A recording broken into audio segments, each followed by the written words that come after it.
Olá, professora Daniele, professora Patrícia. Eu sou Jean Campos, aluno do Polo Lages, e esta é a disciplina Filosofia do Direito. Sou acadêmico do curso de Filosofia quinta fase e a atividade hoje é uma videoaula sobre um filósofo e sua contribuição para o direito, né? Vamos lá. Estarei cronometrando a partir de agora. Temos um tempo para essa videoaula. Então, a partir de agora, ok. Olá, alunos! Muito bom tê-los aqui novamente em mais uma aula. Conforme conversamos, tínhamos alinhado já na aula anterior, falaríamos hoje sobre Marx e espero, obviamente, que vocês tenham feito a leitura prévia a respeito de Marx, aqueles textos sugeridos pelo professor. E hoje nós vamos ter um tema mais propriamente a respeito de Marx, o direito sob o olhar de Marx. Esse é o nosso tema, tá? Como vocês devem ter lido, obviamente, essas leituras preliminares sugeridas, então vai ficar mais fácil a compreensão, mesmo porque o nosso tempo não é tão longo, ele é um pouco escasso, então nós vamos trabalhar muito a respeito desse tema do direito sob o olhar de Marx. O objetivo principal desta aula, e espero atingi-lo no final desta aula ainda, é compreender, é que todos nós possamos compreender como que Karl Marx enxergava o papel do direito dentro da sociedade capitalista. Como ele via isso, como era possível existir de fato, ou existir uma efetividade do direito dentro daquela sociedade capitalista que ele já enxergava como tal. E também vamos buscar uma reflexão. Lá no final da aula, a gente vai tentar chegar a um consenso ou reflexão a respeito se de fato o direito, isso na visão de Marx, e obviamente, se de fato o direito pode ser instrumento de transformação social. Então esse é o nosso objetivo, compreender a visão de Marx dentro daquela sociedade capitalista que ele vivia e discutir se o direito pode, se já podia lá, e hoje, como que estamos hoje? O direito é um instrumento de transformação social? Vamos entender primeiramente o que Marx falava a respeito disso, buscar contextualizar e entender, compreender então essa visão de Marx, e aí nós vamos tentar estabelecer um link com a nossa atualidade, com o cenário atual de Santa Catarina e do Brasil. Tá ok? Pode ser? Tenho certeza, plena convicção que vocês fizeram as leituras e isso vai facilitar muito o andamento da nossa aula. Mas de qualquer forma, qualquer dúvida com relação aos textos que vocês já tenham lido ou no decorrer aqui da aula, alguma coisa que o professor fale, deixa aqui no chat dúvidas no final, para não interromper o fluxo da aula, não ter essas paradas que talvez desviem um pouco o pensamento, desviem um pouco o foco. Lá no final eu lerei todas as dúvidas de vocês e vamos tentar esclarecê-las, tá ok? Então não deixe de questionar, deixe aqui no chat, eu retorno aqui e faço a leitura e tentaremos juntos esclarecer todas as dúvidas, ok? Vamos lá, vamos entender que a crítica marxista ao direito, ela faz parte da crítica mais ampla de Karl Marx à sociedade capitalista. E todas as suas instituições, sejam elas Estado, economia, moral, ideologia, Marx, ele sempre tinha uma crítica em relação à participação do direito em qualquer uma dessas instituições.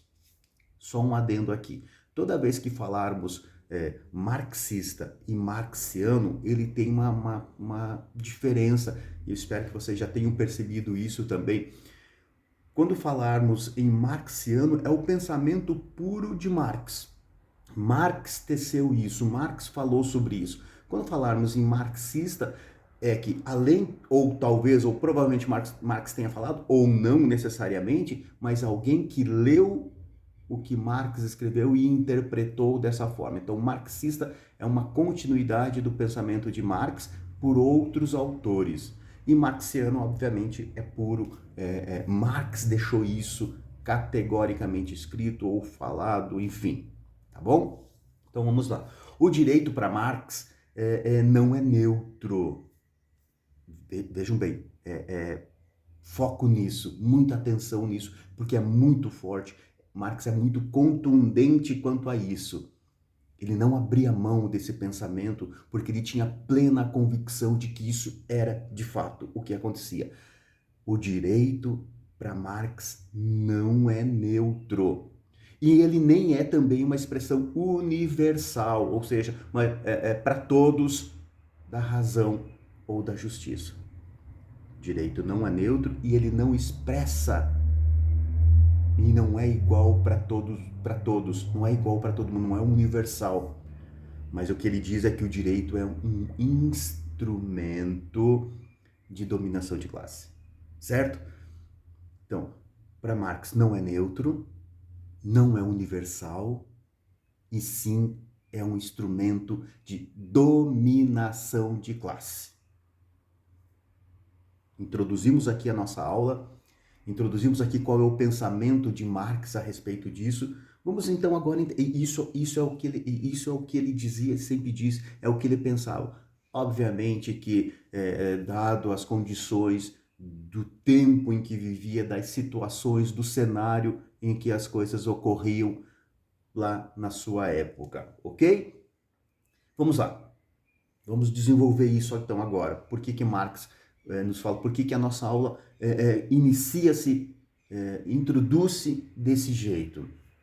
Na teoria marxista, ou na teoria dos que leram Marx, e tem muito da teoria marxiana aqui também, a sociedade ela é composta por duas esferas fundamentais. Duas esferas fundamentais. A base, ou a infraestrutura, que é o conjunto das relações de produção, ou seja, a forma. Então, a base ou infraestrutura é a forma como os bens são produzidos e distribuídos. A base é a forma como os bens são produzidos e distribuídos, ok? E a superestrutura, então tem a infraestrutura e a superestrutura, que são as instituições e ideias que decorrem da base. São as instituições que estão acima da base e as ideias que decorrem dela, como o Estado, a religião, a moral e, objeto do nosso estudo, o direito. Então tudo isso, Estado, religião, moral e o direito estão na superestrutura, segundo Marx, considerando essas esferas fundamentais. Então, nessa perspectiva de duas esferas, o direito pertence então à superestrutura, porque ele reflete e reforça, vamos lá, segundo Marx, o direito ele reflete e ele reforça as relações econômicas da base. Ele reflete a base e reforça as relações econômicas, ou seja, as leis e as normas jurídicas que cabem ao direito, eles expressam exatamente o interesse da classe dominante. Estão entendendo que ele reflete o que está na base. Então, ele vai expressar exatamente os interesses dessa classe que domina, que precisa dessa base, que precisa dessa produção, que precisa que essas pessoas aqui produzam. Então, ele vai refletir o interesse desses aqui que vão se beneficiar dessa produção, dessa classe dominante. E aí, dessa forma, essas leis, essas normas produzidas pelo direito, elas têm por objetivo manter a ordem social necessária para a reprodução do capital. Ou seja, ele está numa condição que ele faz exatamente o que essa classe dominante quer, do que essa classe dominante precisa, para que essa produção possa existir, para que essas pessoas que estão na base, o proletário, possa produzir e jogar para fora, tendo como maior interesse esses que estão na superestrutura. Então essas leis são feitas para que esses que estão em cima, essa classe dominante, essa classe que domina o proletário, essa classe que domina o proletariado, essas leis existem para que eles possam se perpetuar como dominantes. Então Marx e seu companheiro Engels, lá no livro, que vocês devem ter dado uma olhada também, o livro O Capital, eles apontam que o direito burguês, o direito dessa classe burguesa, se fundamenta em uma igualdade formal, ou seja, todos são iguais perante a lei. Isso é o que diz o direito. Todos são iguais perante a lei. Não é isso que diz o nosso direito hoje em dia? É a mesma coisa. Todos têm o mesmo direito, será?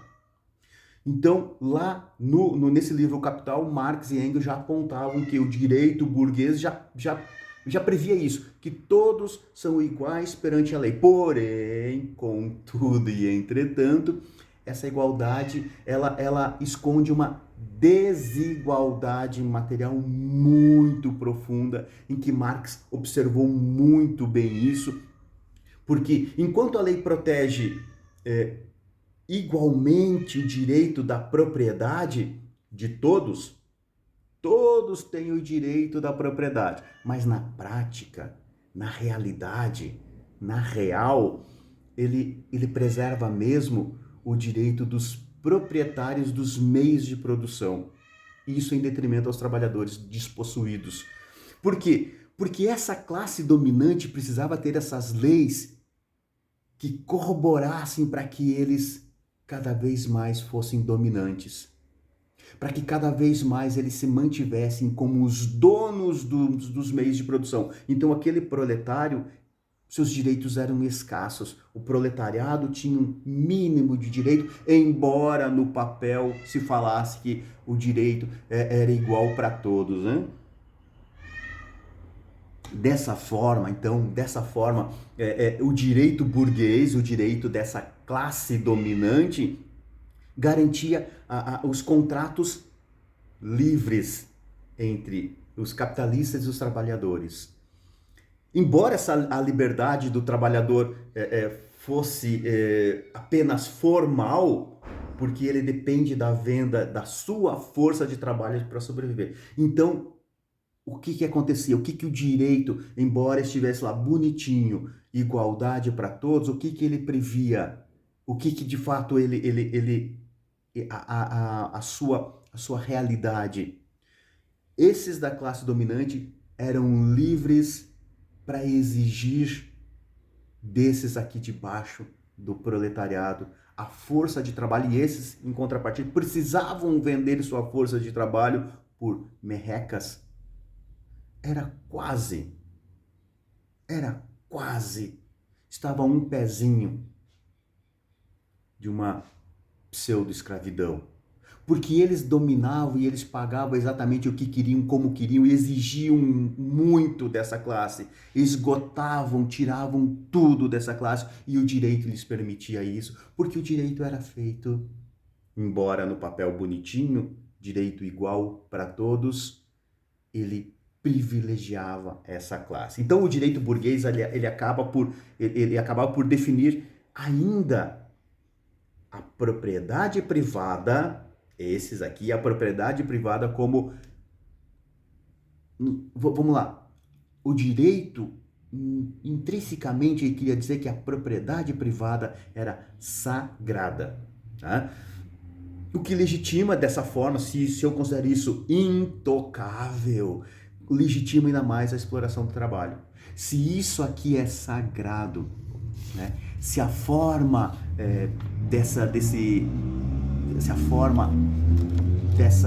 dessa propriedade ela é sagrada, intocável, isso faz com que esses aqui tenham mais força e digam para esses aqui de baixo: olha, O direito me concede isso. É um direito igual para todos, mas eu sou o dono da propriedade e eu pago e exijo de você, exijo da tua força de trabalho o que eu quiser exigir. Eu domino, eu posso. Então, nessa perspectiva de Marx, por isso, lá lembro que eu introduzi a aula, comecei a aula dizendo que o direito não era neutro, não era igual para todos. A neutralidade do direito significa que o direito era igual para todos. E Marx diz, não é neutro assim. Então, na perspectiva de Marx, o Estado também não é neutro, mas ele é sim a expressão. O Estado que governa, que faz as leis, ele é a expressão dos interesses dessa classe. Porque, obviamente, que essa classe aqui é uma classe endinheirada, essa classe dominante tem muitas posses, é uma classe rica. Então, o Estado tem muito de conluio com essa classe aqui. Então, o Estado não é neutro e, obviamente, por consequência, o direito não é neutro, porque ele é a expressão dos interesses da classe dominadora, da classe dominante. E hoje em dia, vão guardando aí, vão segurando aí, porque no final da aula, quando fizermos a nossa reflexão, vamos tentar entender se hoje em dia ainda acontece isso, se o Estado ainda é muito ligado aos interesses dessa classe dominante, né? O direito, portanto, ele serve como um mecanismo, segundo Marx, o direito ele serve como um mecanismo ideológico e coercitivo. Gente, olha só, o que quer dizer coercitivo? Imposição. Ele serve como o direito, ele serve como um mecanismo de pensamentos, de ideologias, de vontades daquela classe dominante e ao mesmo tempo ele é impositivo, por meio do qual, obviamente, o Estado assegura a ordem necessária para a continuidade da exploração capitalista. O que é isso? O Estado, então, garante leis que fazem com que essa liberdade, esses direitos iguais, seja uma balança pendida muito mais para o proprietário, muito mais para essa classe dominante, com leis que dizem que se o trabalhador não executar ou não fizer aquilo que o proprietário, ou da forma como o proprietário, ou aceitar as regras do proprietário, ele não tem direito, ele tem que aceitar. Coercitivamente ele é obrigado. Você precisa trabalhar, você precisa de salário, você precisa se alimentar, cuidar da tua família, e tem alguém aqui que está disposto a pagar uma merreca. E você não tem direito de dizer que você precisa ou merece ganhar mais, porque as leis são feitas para proteger essa classe dominante. O direito existe como um mecanismo ideológico. É para preservar esses aqui, para preservar essa classe dominante.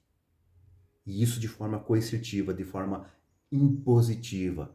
Se você ousar contrariar, você pode ser preso, demitido com certeza e talvez até castigado por isso.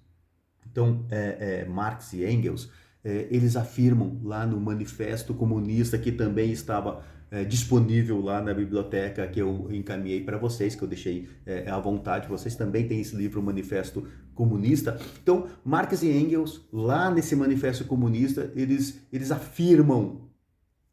afirmam que o governo moderno, vamos lá, estamos falando de Marx e Engels de sua época, mas eles afirmavam que naquela época, então, o governo é apenas um comitê.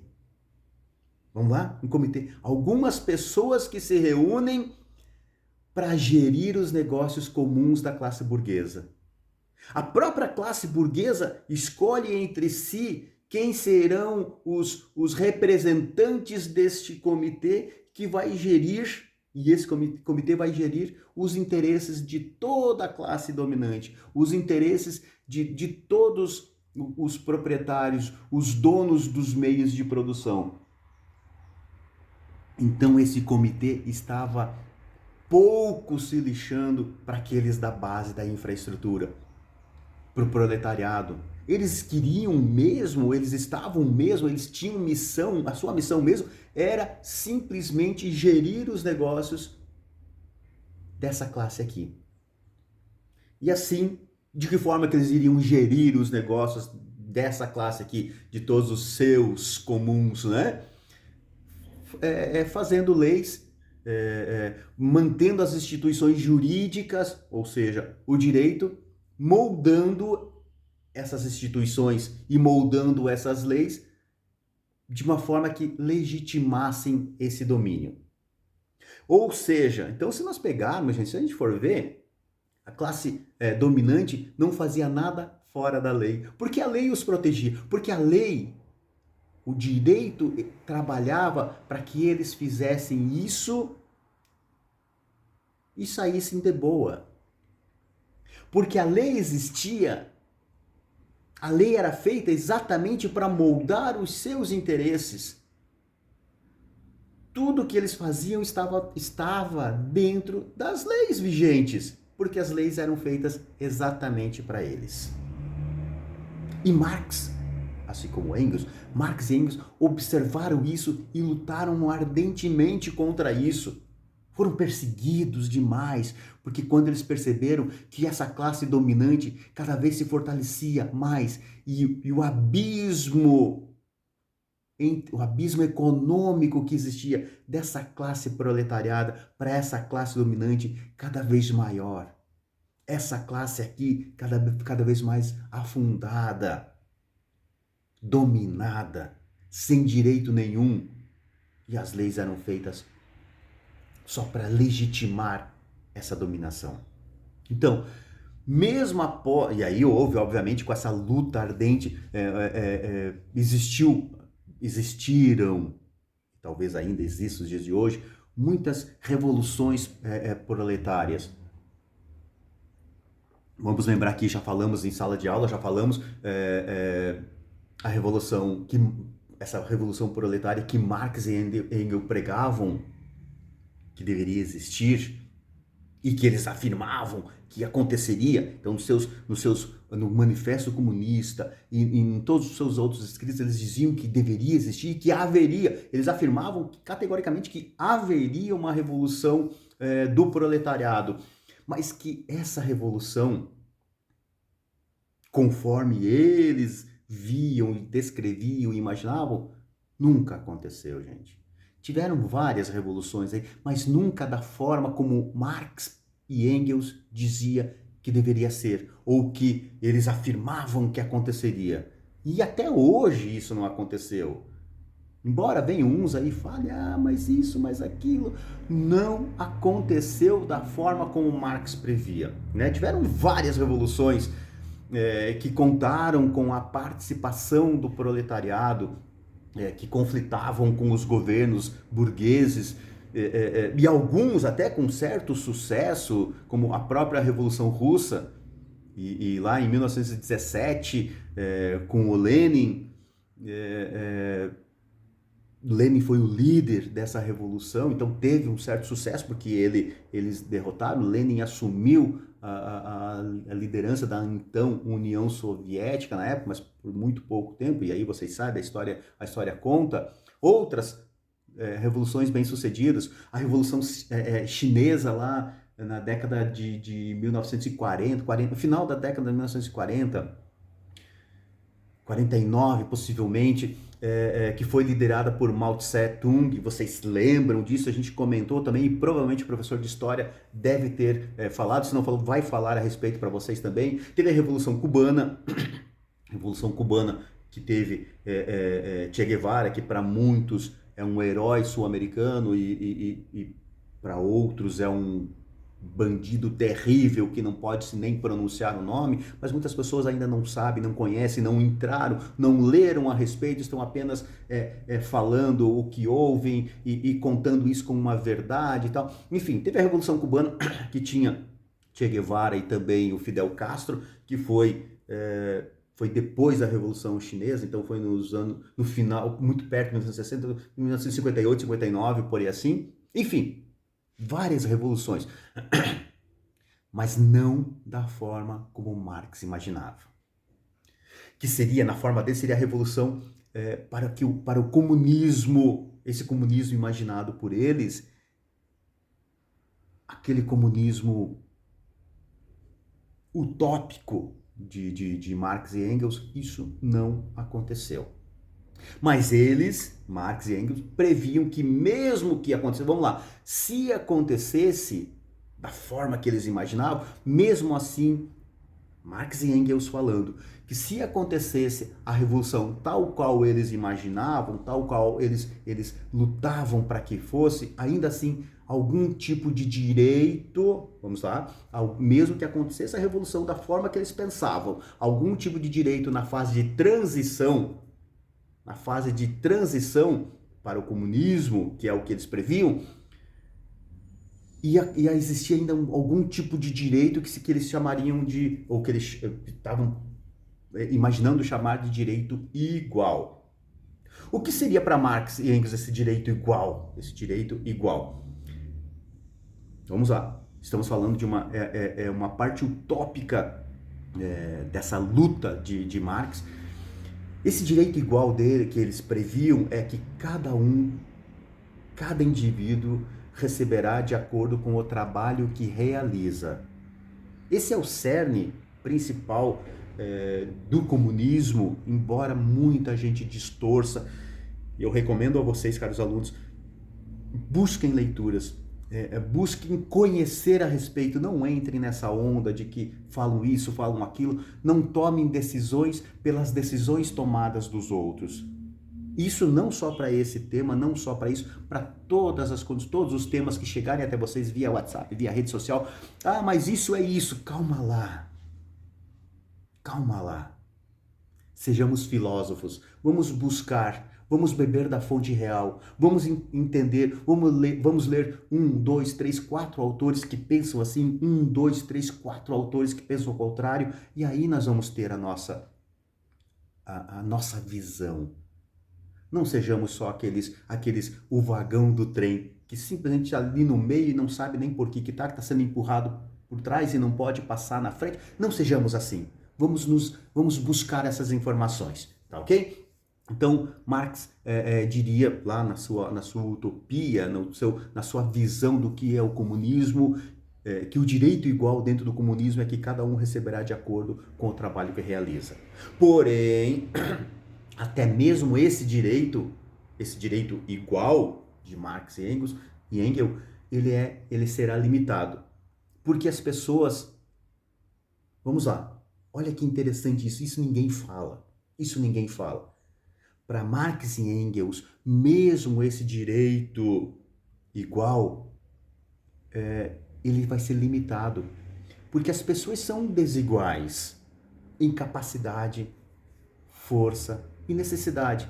Então, como que eu tenho mais necessidade do que você, mas eu tenho menos força, eu vou produzir menos, então, e aí, o que acontece? Eu vou morrer de fome.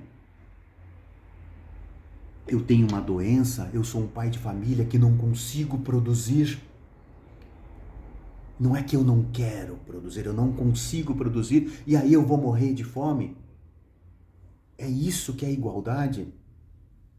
Então, para Marx e Engels, somente numa sociedade comunista, comum, pensamentos iguais, pensamentos comuns, uma sociedade que é tudo para todos, plenamente desenvolvida, e eles imaginavam por isso que a gente fala muito de utopia de Marx, porque eles imaginavam sim essa sociedade comunista plenamente desenvolvida, que se seguiria, vamos lá, estou colocando uma aspas aqui, de cada um segundo a sua capacidade, a cada um segundo a sua necessidade. é que o direito, enquanto forma de regulação coercitiva, tende a desaparecer. Porque não pode ser assim. A cada um segundo vão ganhar conforme a sua força de trabalho. Porque tem alguns que não podem trabalhar, tem alguns que não conseguem trabalhar, e aí a sociedade comunista comum tem que olhar por esse também. Ou seja, vai existir alguns se esforçando um pouco mais para dividir com esses que não conseguem se esforçar. Ele não é que ele não queira, ele não consegue. Isso, obviamente, ele teria que... E ele fala de mecanismos, de situações em que vai ter essa percepção de que esse não consegue de fato e que esse que consegue conseguirá então dividir, porque é uma sociedade comum. Tudo para todos. E todos deverão viver bem. Essa é a ideia. Então vamos considerar então agora aqui, gente, por favor, vocês estão absorvendo o que o professor está falando e já devem ter lido isso, agora vocês estão, imagina que a cabecinha de vocês está borbulhando, o professor falou isso, falou aquilo. Então vamos lá. Vamos considerar as diferenças entre o direito na visão de Marx e na visão liberal.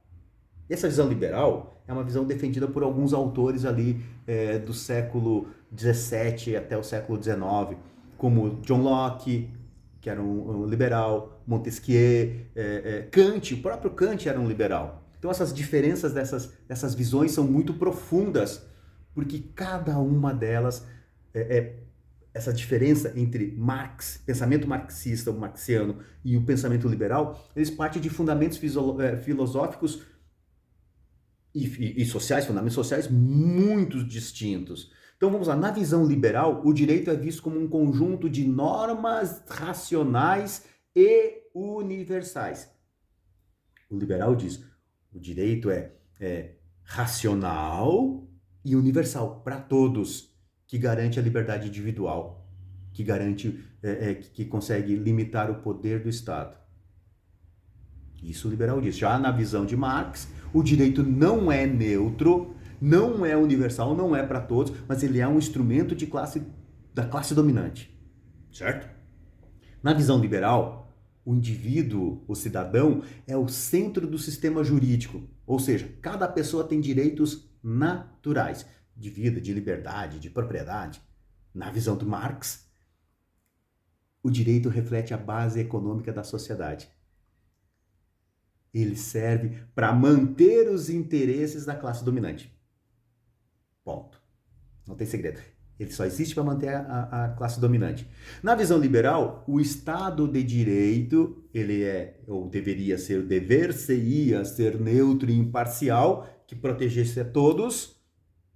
Na visão de Marx, as leis protegem principalmente a propriedade privada dos meios de produção, fazendo com que isso garanta a continuidade da exploração dos trabalhadores. Na visão liberal, a propriedade privada é um direito fundamental, é base da liberdade da autonomia pessoal. Na visão de Marx, a igualdade jurídica é apenas formal, bonitinha lá no papel. Na prática, há muita desigualdade material, porque os trabalhadores não têm os mesmos recursos que os capitalistas têm. Na visão liberal, a justiça é entendida como uma igualdade formal. Todos são iguais perante a lei. Na visão de Marx, uma sociedade sem classes.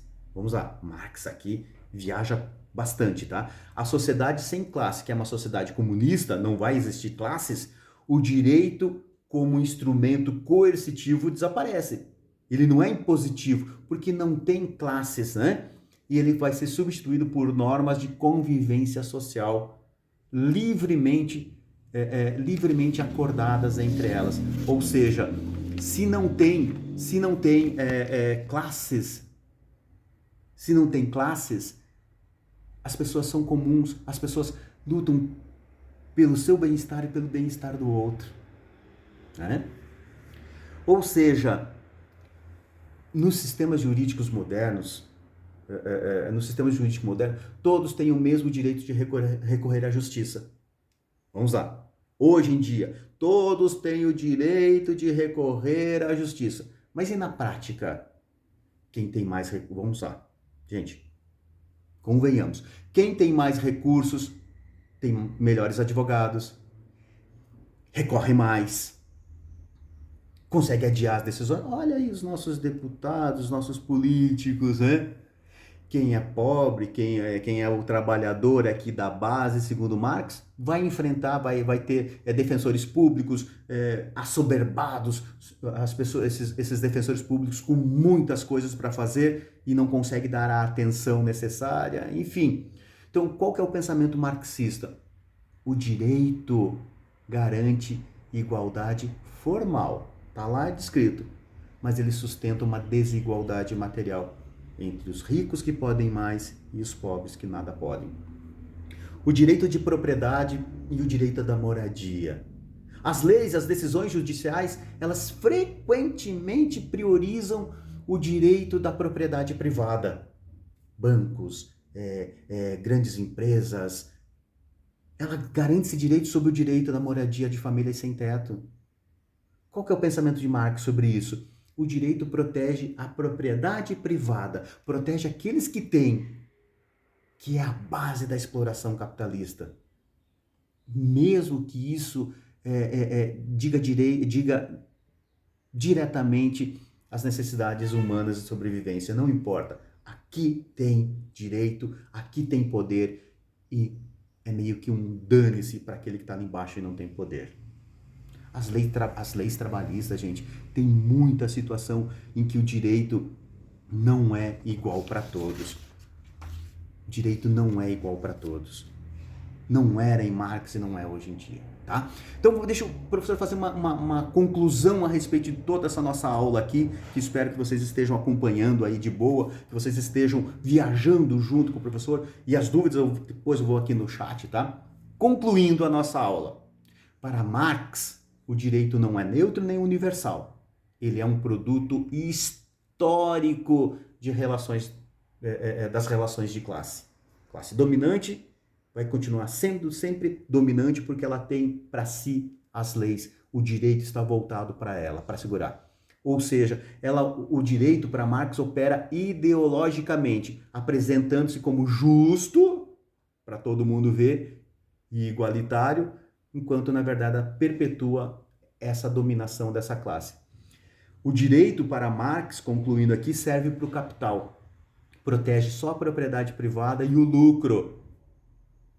E segundo Marx, ele tenderia a desaparecer se a sociedade abolisse as classes e as relações de exploração. Essa é a visão da sociedade comunista. Não haveria classes, consequentemente não haveria explorações. Ok? Espero que vocês tenham curtido muito essa aula, mas espera aí, não acabou ainda. Eu quero agora deixar uma atividade para vocês. Vamos refletir a respeito de tudo isso que falamos. Eu quero que vocês